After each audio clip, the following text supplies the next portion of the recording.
Well, let's turn now to Ukraine, where tonight Russian forces have escalated their attacks in heavily populated civilian areas in Ukraine's major cities, prompting the U.S. Secretary of State to say that Russia's human rights abuses are mounting by the hour.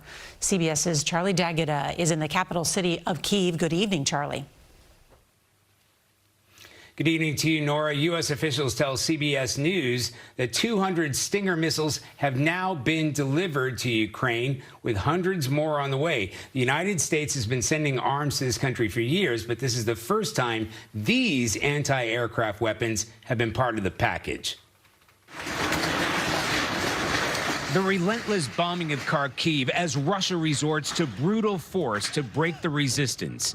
A resident describes just how bad it is, and he survived that blast. With Ukrainian forces refusing to fold, the Russian military has unleashed punishing artillery and airstrikes.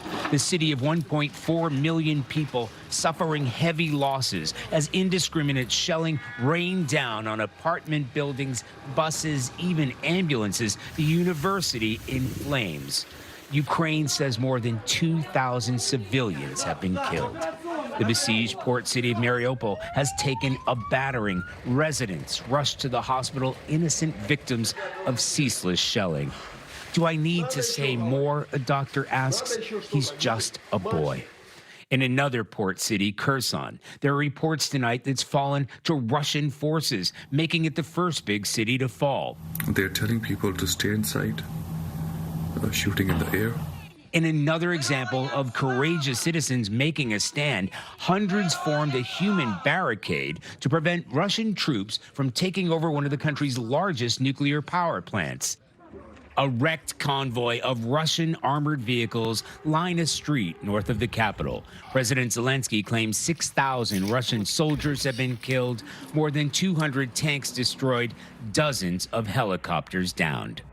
Numbers Russia disputes.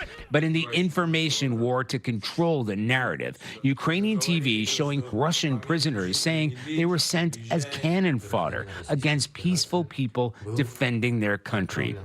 Here in the capital, families and children will spend another night in the subway, fearful of what's to come, how long it will last, and just how bad it's going to get.